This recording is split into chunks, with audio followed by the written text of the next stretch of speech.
One of the challenges all churches face is making sure their screens are on point and not distracting during the sermon. The good news is you can control this a lot more than you think. And so today on Practical Church Planting, we're going to share with you 7 tips for better slide transitions during your sermon.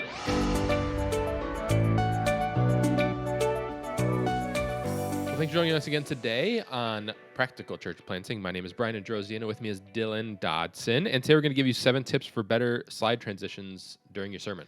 Yeah, so some of these are applicable to slide transitions during your service in general, but specifically, these are all particularly about preaching the sermon. So whether you're the preacher person or just on staff and you want to get these better, Yep. it's one of these things that is very noticeable when it doesn't go well. But it's also, I think, more in your control than you think. I think oftentimes you just think, oh, we just have to have a good person, and if they're not good, then oh well. Yep. So these are some practical things. And as always, we don't just want to say like, hey, do these things. We're also going to talk about how we do some of them if they don't make total sense, or if it's just saying how to do it is not totally helpful. So we'll talk through how we actually do it as well. Yeah, and I'd also say, like, if you haven't launched yet, these are good things just to think about for as you're like developing a team and stuff, because a lot of these things, or just a lot of issues with slides in general, just sort of happen by accident, but they're really easily avoidable if you're proactive about it. But if you're not, there's a lot of issues that could happen without you even noticing. Yeah, like all churches, this is something we've also struggled with, but I think now ours are pretty good. Yeah. In terms of like how slides go and them not being distracting, whatever. And so here are things we learned that you can do as well, because it can be very distracting, not just for the person preaching when they notice like, hey, is this actually going to work? Yeah. But when things are slow, when things are behind, if the wrong things are put up, it just takes away from everybody. And so here's how you can do to prevent that. There we go. Number 1, slides inputted and edited before Sunday. So this is a big one. It means you have to have your sermon ready to go before Sunday at 8 a.m. Yep. That you put them in before Sunday. Now, of course, on Sunday you can look over them and you could edit them or whatever, but it's a lot easier to fix an error or to add something that you maybe thought of last minute or whatever than to put all of them in, especially if you're trying to use the computer for run through, or if you're set up tear down, you're trying to get it set up and then you're also trying to input slides, but then you're also trying to make sure everything's working. You want to not have to do that on Sunday. Yeah. So how we do it, and you don't have to do it this way, this is just helpful to know. Our slides get inputted on Wednesday for the sermon. We've talked a lot about my sermon prep process. We won't get into it here. But basically, week of, it's already written. I kind of go through my notes on Monday, talk through it on Tuesday, and then talk through it again on Wednesday. But after I talk through it on Tuesday, we have a Google Sheet. I have my outline, and it's kind of color coded. Like if it's orange, it means it needs to be a point. If it's red, it's like a quote or something. Or if it's another shade of red, it's like the Bible verses on the screen. But it doesn't matter, however you want to do it. But it's color coded, and so Kevin, who on Wednesday, when he comes in at Wednesday night where they do their band practice stuff, at some point on Wednesday, he will put them in ProPresenter. He'll put the points in there, and we've done enough that he knows exactly what to do. Sometimes in my outline, I'll leave a note for him, like, Kevin, this is a graphic, but I'll add the graphic later or something like that. But he puts it in, and then Thursday, after I go over my sermon a final time, I then do all my stuff to get ready for Sunday, and I also go check the computer to make sure everything's edited. Sometimes he misses something, or if I want to tweak something, but it's a lot easier to do then than try to do it on Sunday morning. And for us, we do points, so we put points up, and then we have a certain, like, 1 or 2 words in each of our points. Typically, I don't know, 4 to 6 points on a typical sermon. 1 or 2 words on each of the slides will be red or whatever our color is for the sermon series, because we do fill in the blank notes, which we'll talk about in a second. But even if you don't do fill in the blank notes, it also like gives it some contrast, like words you want to emphasize. So make sure the notes are in there, the right words are emphasized, the right scriptures in there, if there's any quotes, if there's any images. So it's in there Thursday, and then Sunday morning, I always check it again if I want to tweak something or add something, but it takes 2 or 3 minutes as opposed to 20 minutes. And so now if we want to do however that looks like for you, but if you're putting them out on Sunday morning, your likelihood of having problems is a lot higher than if you can do before then. Yeah, and I think it also just shows like some respect for the people that are actually running the running production and things like that. So if you're showing up Sunday, and especially if something happens and you're a little bit later than you planned or whatever, all number of things could happen, and then you're trying to throw something on top of it that could very easily be done throughout the week. Like, I've been part of churches that were portable, and they still had a laptop that someone could access during the week and put it in. It's not like you have to have a physical space to do it. But it's just it shows them like that you value their time and that you're not just trying to rush things on Sunday morning. I'm a part of a bunch of like church Facebook groups, and Like every practical church planning. well, this doesn't happen in practical church planning that I've seen yet, at least. But it's like each one has like a niche. Yeah. Often like complains how theirs is like the hardest part of like the church, Communications like or like communications and hospitality things or like that. whatever. Yeah. And oftentimes I see like kind of like memes, and obviously they're like joking, semi joking, and like communications ones about like a guest preacher showing up with his like with his notes to be put in at like 9 a.m. or something like that.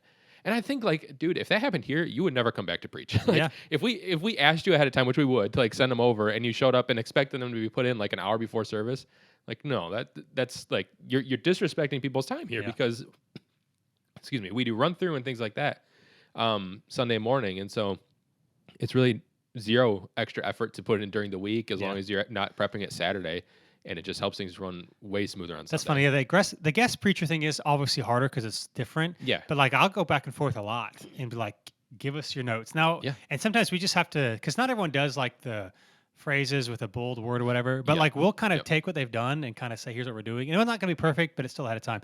And again, it's different for different churches. So like on Sunday morning for us, people get here, a band, does the sound check stuff and goes through a song or two, and the screens person is there, and then we do run through. And imagine like you're here because you asked me to come early, but you don't even have all your stuff inputted. Yeah. And so while the band's trying to do run through, and while I'm supposed to be doing run through with them so they can read the lyrics, or like very often during run through, they'll like tweak a bridge or a chorus, and Kevin, whoever's leading, will make a note to say, hey, the screens person, can you add a bridge here or whatever? Like, you just can't do that. And it feels very disrespectful. Like, I came early, and instead of doing what I'm supposed to do, I have to wait for you to input the stuff. Yeah, when it doesn't totally. have to be that way. So whatever it looks like for you, but you want to get the sermon stuff in ahead of time. It's so like what I do, if I need to check something, or if somebody sends me a graphic that needs to be put in, like our graphics guy, whatever, I'll make a note, and right before run through, or during the practice time, not during run through, but typically there's like 5 or 10 minutes. Well, I'll wait, and then I'll go put it in. Yeah. Or after run through, I'll edit something, but I don't take it away from the main time, which you don't have a choice if you're trying to put everything in Yep. at once. Excuse me. So slides inputted and edited before Sunday, highly recommend. It'll make everyone less frustrated and ensure accuracy. Yes, that's right. Second thing is to print your outline / your notes for your screens person and your live stream person if you do live stream. That also has notes on it. So print your outline or notes for screens person with notes. So what this means is on Thursday, after I go through my sermon the last time, I've got like an outline that's got the points and the scripture. And it doesn't really have any other notes on there but that. Now I might have other notes with me, but they're not for how I preach. Like it's not really needed. And I print it out. And on Sunday morning, I put one. I wait till Sunday because our church gets rented out by other churches. So, Yeah. and I put one on the computer. I give one to the screens person, and then I put one on the live stream desk. And on the live stream desk, I put the title because I got to put it on Facebook, YouTube. I put the title of the sermon. And if there's any like graphics that I want to be shown full screen or whatever, if there's anything that's kind of out of the ordinary, I'll make a note on it. And the same thing with the sermon notes. If it's going to be like a quick transition, like I'll tell them when we do run through, but I also make a note on the piece of paper because it's easy to forget. Like, hey, this is going to be short, or the last point, it's always supposed to be left up until we do confession, or if you just, let's say you just pray. I always want to be left up. And there were times where like I wouldn't say leave it up, and then they would take it down, even though we're always supposed to leave it up. So every week I always say like on the last point, leave up until confession, or leave up until invite the band or whatever. Yeah. So like it's very obvious. So even if it's every week, if there's something you want them to know, of course you talk through it, but they have it. And even though, because when I preach, I just give them in my outline, the outline is like the same thing as what's in the screens. I think just having it in front of you, even though it's the same stuff, it's just helpful because you can just kind of see where you're at, and it's just obvious. And you can also see if a screen doesn't match something that was printed on the piece of paper, which we also go through during run through. Now, again, if you're a manuscript person, like we've had that, or guest preachers, whatever, just print the whole manuscript and give it to them. And it's more likely that they're going to follow along if they're reading through it. So regardless of how many notes you have, even if some of the notes aren't going to be on the screen, I would make sure like I would color it or highlight it in your notes so that they know like, hey, remember here, this is a screen thing. But print it out, even if it's just an outline, it's just something we've done and it makes a big difference. Print it out, give it to them, and if there's anything you want them to remember, make a note on it on the piece of paper. Don't just hope that they would remember it. Yeah, it just helps. Like, there's no matter how perfect anyone is at screens, there's always times where people can get distracted or lose their train of thought or whatever. And so it just helps them to kind of find you real quick where you are without having to look through all the slides. Yep. And, if someone's been doing it long enough, they could yes, they could like figure it out. Like, we've worked together for a long time. I'm familiar enough with how Dylan preaches and like how he emphasizes points and stuff to where like if I was doing screens, he's probably not going to catch me off guard of like, oh, we said that and I didn't put it up or whatever. But there's always going to be times where either something's like our screens person also runs our lights. So like if something happens over there that distracts them a little bit, it's just a way to keep them on track with what's going on in the service. And what I tell people if they're newer, what I do just to help me like stay on track is I'll have a pen back there and I'll just like check off what we've gone through so that if I do get sidetracked or whatever, I know where we are and can jump right back into it and I'm not having to read from the beginning. But regardless of how many notes you use, as long as you have anything, and if you do no notes, then just print off what you didn't bring up, print off something for them to have. But we've had guys do manuscripts that were like stuck to their manuscript like creepily well. But like it was like someone narrating an audiobook. Like you could just read along with them and it was like flawless. And so no matter what your points look like, this can be really helpful for people running screens. So if it's a lot or little, just print it out. Yeah. It's just having it, even if the only things that's on your little outline is what's on there going to be on the screen, which is typically all that I give them when I preach. It's still just good to have, and it shows that you're being proactive, which is really helpful. And again, make any notes that you want them to remember, so that they can, keep track. Like there'll be times where I'll be like, "Hey, it's gonna sound like I'm saying this point, but I haven't said it yet." So like when you hear it, it's okay. And of course, people aren't perfect, and that's totally fine. But it's just really helpful for them, and it makes them feel less stressed out, especially if they're newer to it. That they had someone who took really no extra time because you got to print it out anyway, or whatever. So anyway, I would just highly recommend it. I think this is an easy one that most people don't do. That's really easy to do. It's just print what you have, so they can have it in front of them. Yep. And if you've live stream, have them have it as well too, because it can be easy to just stop paying attention. Yes, it can. All right, number 2. Number 3 is talk through screen points during run through. So we do a run through, or we recommend, regardless of your size, you do the run through. Now, I don't preach my sermon, but I will literally talk through my points to make sure that the points are coming up when they're supposed to be. If there's a quote, I typically have the quote printed out with me, so I don't read it from the screen, but it's there. But I'll read the quote out loud, and they'll read on the screen to make sure it's fine, and just make sure you say all the points. And so again, it takes like, I don't know, 5 minutes. I don't preach the sermon, but I'll basically say, all right, I'm going to do an intro. And then at this point, I'm going to say, hey, we're going to Mark chapter 13, and then they'll put it up. And then I'll be like, talk about a little bit. And then the next point I have here, and make sure it's all aligned. And it helps them, again, feel a lot more confident because they're not wondering, what am I supposed to do? And you can also say like, hey, it says graphic on the slide. I will tell you exactly when to put it up. And give them an idea of how long it's supposed to be up, or maybe you leave it up to the next point or whatever.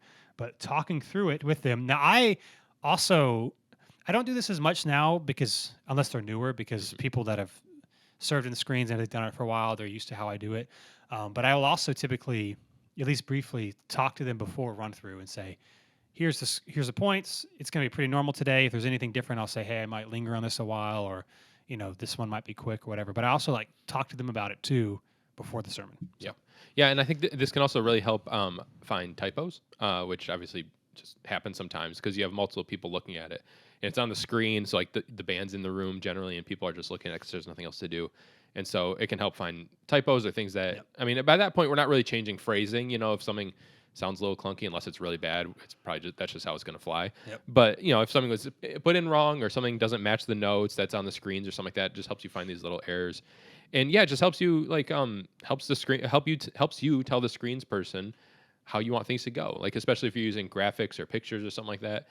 You can actually tell them, like, I mean, what I do pretty much, because I don't use stuff like that super often, but when I do, it's like I've had enough times where people put it up at the wrong point to where like I don't want to leave that up to anybody. So I'll just tell them like, don't put this up until I like literally almost point to the screen and say, please put that up. Like, but if we didn't go through it, they wouldn't know that, and so they may put something up early, which has happened in the past, which makes, especially if it's like an image, makes things kind of awkward if you're not really addressing it yet. But it just helps you kind of iron all those things out, especially for someone that's newer. Like I remember when we first started at New City, I guess it would have been. I'd never done any production type stuff, and it was pre-launch at your townhome, at Dylan's townhome, where we used to meet there. And I was asked if I would like run the like pro presenter for the lyrics. I don't think there was like actually like sermon points or anything like that, but just running it for the lyrics. And I was like super nervous I would screw it up. And I mean, it was in a house with, I don't know, 15, 20 people or something like that. Like no one would have cared, but I was like, man, I didn't really know anybody either. I was like, I don't want to mess this up for anybody. But like, if that was in a Yep. church and I felt the same way, a run through and doing all these things really helps alleviate that. Like, hey, this is really not complicated at all. All you gotta do is click and points. But like, it helps go through it so that there's not like the in service live, I don't know, nervousness if it's someone that's brand new to doing it. Yeah, it's not complicated, but if you've never done it, you are going to feel nervous. We Yeah. forget because we're used to it. And so I just think for all these things, it's really easy to get frustrated when we haven't set someone up Yep. to do it well. And so when you do these things, it makes them a lot more comfortable. Even if it's their very first week and they haven't shouted anyone or whatever, it's like doing a run through. It's like they can at least know, Yeah. you know what's going to happen. I did want to say one thing before I forget. The first point where we said slides inputted and edited before Sunday, we did this for a while, but then we stopped. And I think it's still available. I think there's a ProPresenter package you can pay extra for it where you can edit ProPresenter for multiple computers. Mhm. So if you just have one church computer and whoever's doing them doesn't have access to it until Sunday, there is, I don't know what it's called or whatever, but there's a way. We Yeah. did it for a while Yeah. where you can remote, edit it from a different computer. So just keep that in mind if you're thinking, I don't have access to it until Sunday or whatever. Yeah. So, Good call. but anyway, talk to your screen points during run through from the stage. And again, I would recommend you being from the stage so you can also look at it and make sure everything's fine. But it gives you a lot of confidence. So Yep. that was number 3. Number 4, one sentence or phrase per slide. So this depends. I feel like this is generally better than it maybe used to be. Yeah. The reason for this, there's a lot of reasons. One of the biggest ones is if you put multiple sentences or multiple points on a slide, people will read the entire slide before they start listening to you again. It's like a psychological thing that's just true. Yeah. It's like not opinion, it's reality. So if you have multiple points and you start talking, like nobody's listening to you until they read all of them. And if you want there to be some like tension to be built or not to give it all away, even if you only read one and talk, like people are just going to see it and they know where they're going. And it's not helpful. And so one sentence per or phrase per slide, a sentence or less. If you have, there are exceptions of this. Like a couple weeks ago, we were talking about how do we pursue, like the main question to start with is how do we pursue righteousness without becoming self-righteous? And so I defined righteousness and that was on the screen. And then I defined self-righteousness and then that came on the screen, but they were together. So righteousness was by itself and the righteousness and self-righteousness were together. That was intentional so that people could see both or whatever. But when we do our main points of the sermon, it's always just one so that you can talk about it and elaborate on it. But when you do multiple, people are reading multiple, you can get ahead of yourself when you don't want to. You can take, the tension out or the reason to keep listening.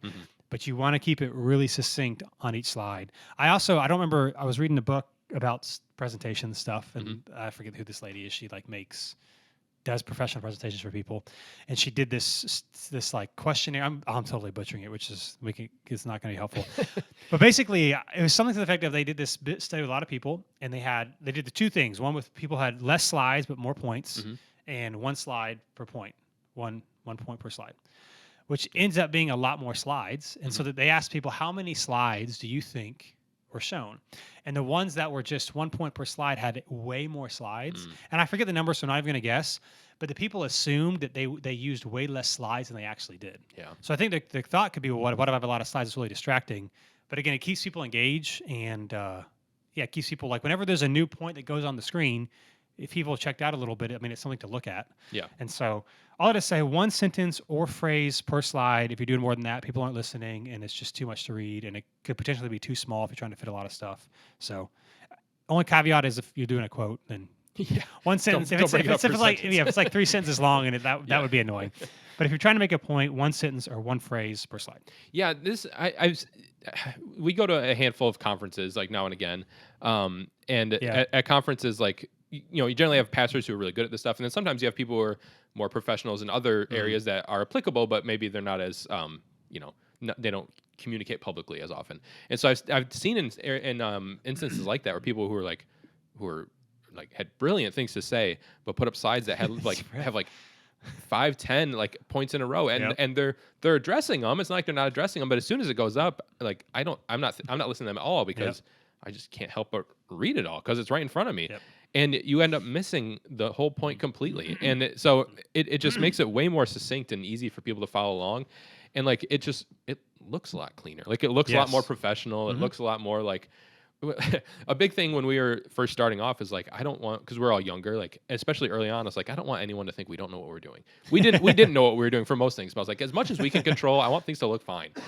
And so that was one of those things where it's like if we can condense these, it doesn't mean like we have to cut down points if a point's longer Right. or anything like that. But if we can condense as much as possible or make it look as kind of clean as possible, it just it just makes it a lot less distracting. And especially if you're in a small building, small church, small facility, whatever, there's a lot of potential distractions, Yep. and so eliminating as much as possible is really helpful. And our slides are really basic. It's like a black or grayish black background. Yeah, great. Yeah, Gray. It's white text and whatever color the one or two words is, that's Yep. the color. Like right now we're in Mark and it's like a reddish color. yep. And that's it. But And they look clean and they're not distracting and Yep. they're easy to follow along with. It's just big, thick letters, Yep. and that's it. And like we in the past have tried to do like a lot more Mm-hmm. creative things, and some of them may have been like prettier and like maybe technically nicer. But once we just stripped it back and was like, let's just make this as simple as possible, it just seems a lot. Yeah. And Cleaner it's and super easy to streamlined. follow along with. Yep. And it's really helpful. So one sentence or phrase per point slide help people stay focused and looks a lot cleaner. Yes. Number 7. No. Nope. Number 5. Yeah. 7 total. This one is a little bit of a pro tip. This is like next level There you thinking, go. but it makes a big difference. And this is, I think, where also a lot of people get in trouble, is try not to leave slide transition timing up to the screens person. Yeah. So what can happen is, for example, if you're reading a Bible text and you leave it on the screen and it's like, then you start talking, but like the text is up there, but now it's just like referencing this, especially if you do like, let's say you read 5 sentences and most churches will put all of the scripture on the screen. And if it's too long, they'll do like multiple slides. Yeah. Well, it's like, so it's only showing like the last 2 verses, but you're talking about all the verses. It's just, it looks weird. Yeah.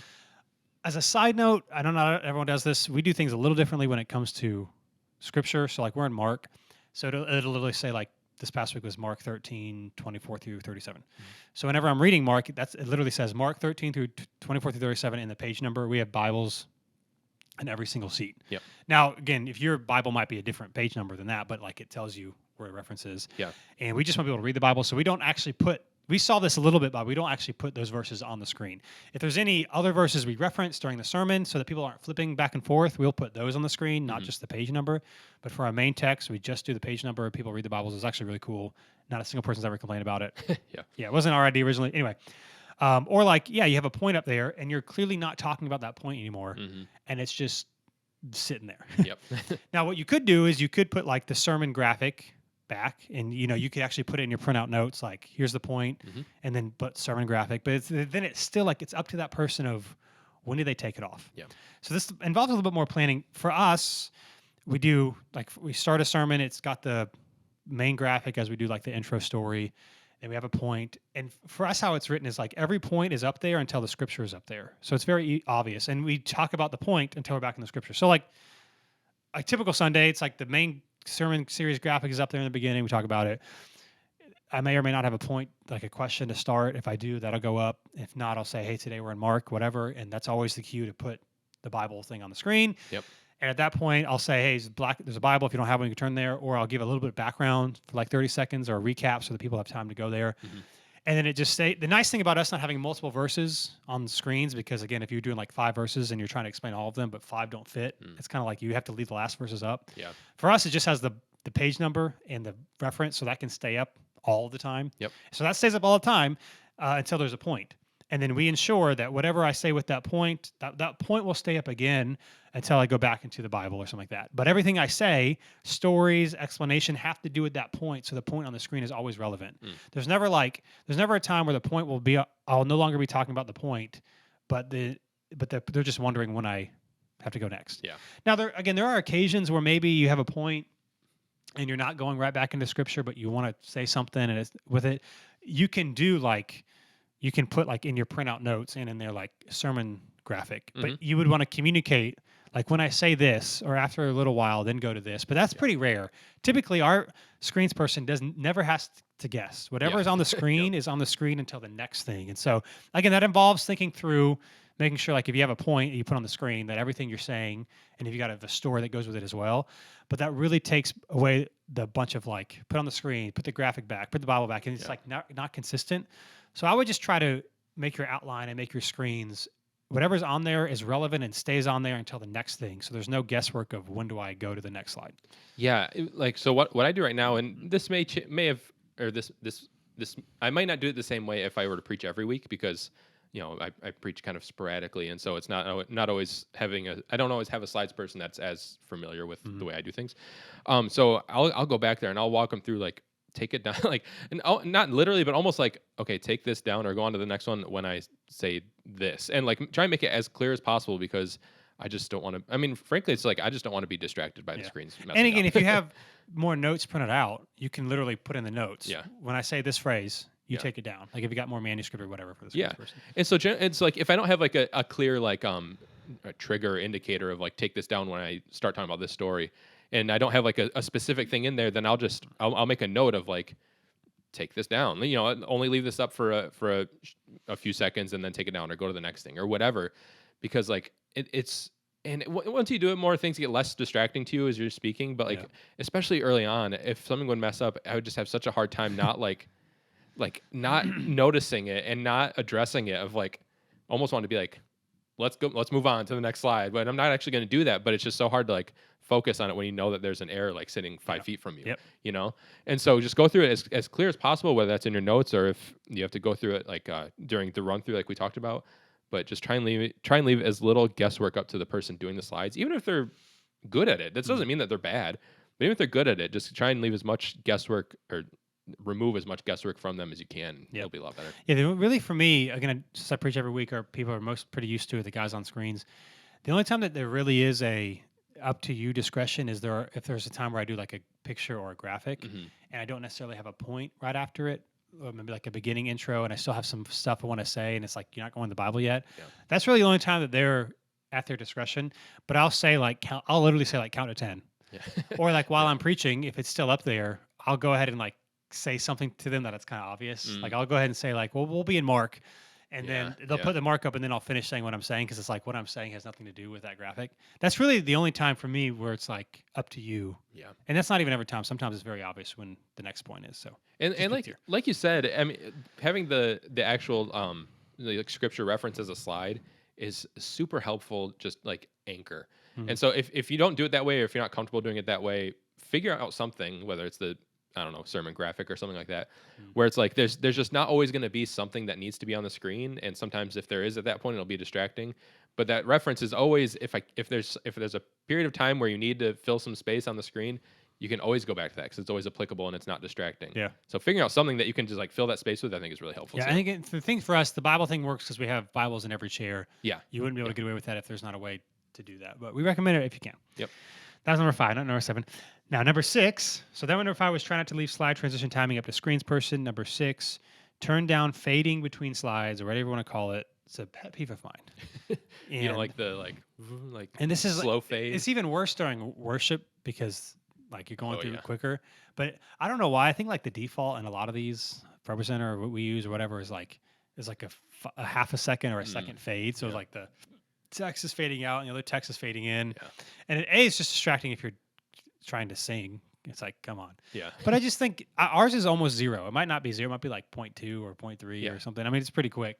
And this is just a really small thing, but it's just weird. Maybe that was like a style. But I feel like really cheesy. Now it's not. And so you want very quick transitions. And we only say this is because I think the default is to have it.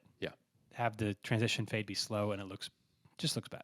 So, I mean, that's pretty much it. It just looks dated, kind of. It just doesn't look great, and it's super easy fix. And you just fix it once, and it's fixed forever. That's all I got to say. Number 6. That was just quick, but just check. Make sure your slides aren't fading into each other. It's just weird. And last but not least, number 7, fill in the blank notes can help retention and focus. So what does this have to do with slide transitions? I don't know, but we're talking about slides. Maybe it does a little bit, because all of our main points are also fill in the blank notes. I think one way this does help our slides is that they know that we're waiting on them. Like, it's not just, hey, put this on the screen. It's like people are trying to write in there. But we do the fill in the blank notes. Again, Brian will print them on Thursday after I've done with the sermon stuff. Very rarely do they get changed after Thursday. I mean, it does every once in a while, but we typically recommend printing them on Thursday so you're done with it, or whatever, if you can. But it goes with the slides. Now, we hand them out. Auditorium greeters will hand them out. Not everybody takes them. if you're not a note taker, it doesn't matter. If you are, it's helpful. But we have fill in the blank notes that go with the slides themselves, and so like the ones the words that are colored differently, that's the obvious. Like that's where you fill in the blank. Even if we didn't do fill in the blank notes, I still think it's helpful. And colors are helpful because you can emphasize certain things and it doesn't look so boring. Yeah. But that helps just people listen. And so when they see on the slide, they know it's time to write it down, especially if they're like kind of drifting in and out, but they are a note taker. It's like, oh, I got to write this down. I should listen again, at least for a few minutes. Yep. So fill in the blank notes, not necessarily slide per se, but ours go with them. And, something we like to do. It's something that's so easy and so like low tech the way we do it. We cardstock, and I just have like a template in Canva that we just edit the 2 per text page, to and then you week. cut it in half. That's exactly right. Yeah, 2 per page, cut them in half, and just guesstimate the amount of people that'll be there. Yeah. But it's super easy to do, and it doesn't look. I mean, it doesn't look bad, obviously, but it doesn't look like anything special. But I would recommend it to like anyone because like we have no delusion that everyone is taking these home and using it in their weekly Bible study or anything like that. Most people probably don't even think about it after and they I fill love it it out. when I clean the auditorium every week and I see find them filled out Yeah. and left. But that's like, but the whole point is to help people focus and to help people like to re-grab their focus, and it works. It just does. Like if I don't really visit other churches anymore, but like when I did, or even like here, if I don't have a notebook with me, I'll still grab one, and I made it, and I know what the notes are. But it's just because it's just helpful to have something in your hand. It's just you're sitting in one spot, looking in the same direction for a half hour. It's just helpful to have something to do, and it keeps you focused, and it's super easy and cheap to do. It's just like it's a home I'll run. try to remember on the day this comes out in our Practical Church Planning Facebook group to take a picture of one of ours just so you can see Prepare it. to be underwhelmed. I mean, it's just that, and so it's like the top 2/3 of it are the fill in the blank notes, and the bottom third are just lines for people to write extra notes if they want Exactly. to. It's really just a way to fill up the space for us. So and not everybody takes it. I mean, a lot of people say no. If you want them, you take them. If you're new, you'll probably take them. And then if you don't do anything with it, that's fine too. Yeah. But it's just very obvious, when to fill them in, and some people really like it. So yeah, it's pretty helpful. So fill in the blank notes can be helpful for retention and focus to keep people listening. So those are 7 tips for better slide transitions during your sermon. Yep. And these are very applicable. So hope they were helpful. Think through them. Again, it's really easy for us when we're go to church, our church every time. We're used to like the stuff that goes wrong, and we can forget how distracting it is for other people. And I think this one is not something that we just assume is what it is. Like you can get better at it. You just got to be intentional with it. And that's how. That's right. So if this was helpful, again, if you're on Facebook, we mentioned the Practical Church Planning Facebook group, practicalplanting.com. We've got a lot of free resources there, and our Growing Your Launch Team course, which is helpful. And if you like this, we don't really ask for much. And by ask for much, I mean nothing. But if you want to leave a rating and review, that would be really helpful to help other people find the podcast as well. Yes. And we'll be with you next week on Practical Church Planting.